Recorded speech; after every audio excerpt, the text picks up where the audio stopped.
বগুড়া ৬ আসনে উপনির্বাচনে ভোট কাল। নিরাপত্তা জোরদারের পাশাপাশি সব প্রস্তুতি শেষ করেছে কমিশন। তবে স্বল্প সময়ের ব্যবধানে আবারও নির্বাচন হয় তুলনামূলক আগ্রহ কম ভোটারদের মাঝে। চায়ের কাপে সমাজ বদলের ঝর্ণা তুলে আগে গোছান নিজেকে।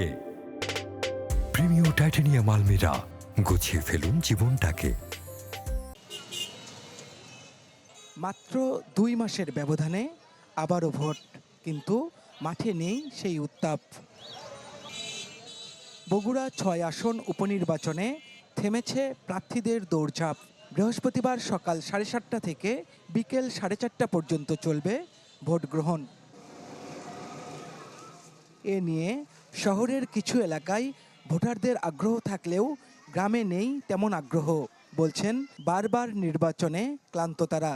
অনেকে কর্মস্থলের কারণে আছেন এলাকার বাইরে, আবার কেউ কেউ জানেন না হচ্ছে উপনির্বাচন। যেরকম প্রথম অবস্থায় ভোট দিতে ইচ্ছুক ছিল, এবার হয়তো একটু নর্মাল হতে পারে। যে ভোট কেন্দ্রে যাবো যে ওই মতো আর নেই, যে আমরা মনে করছে যে তারিখ যে এখানে পাস করছে এটাই শেষ। এটা তো সংসদীয়, তারপরে উপনির্বাচনে আগ্রহ থাকে না মানুষের অত। ৩ প্রার্থী থাকলেও মূল লড়াইটা জমে উঠেছে বিএনপি ও জামাতের মধ্যে। গেল নির্বাচনে বড় ব্যবধানে এগিয়ে থাকা তারেক রহমান না থাকায় এবার মাঠে নতুন সমীকরণ। তারেক সাহেব তো আসলে একটা দলের প্রধান, তার সাথে লড়াই করাটা আসলে বড় ধরনের একটা লড়াই ছিল। এখন যেহেতু তারেক সাহেব নেই, আমি মনে করি বগুড়ার মানুষ আমাকেই এবার ভোট দিয়ে নির্বাচিত করবে। এবার মানুষের ভুল ভেঙে গেছে। তারা আজকে জানে যে বাংলাদেশের প্রধানমন্ত্রী তারেক রহমান বগুড়ার সন্তান। বগুড়ার উন্নয়ন করলে তারেক রহমানই করবে, আর কারো দ্বারা করা সম্ভব নয়। বিগত দিনে যে উন্নয়ন হয়নি, সেই উন্নয়ন যেন বগুড়া হয়, এটারই পক্ষে বগুড়াবাসী। ভোটারদের আস্থার সংকট কাটাতে নানা উদ্যোগের কথা বলছে নির্বাচন কমিশন। প্রতিটি কেন্দ্রে থাকবে সিসি ক্যামেরা।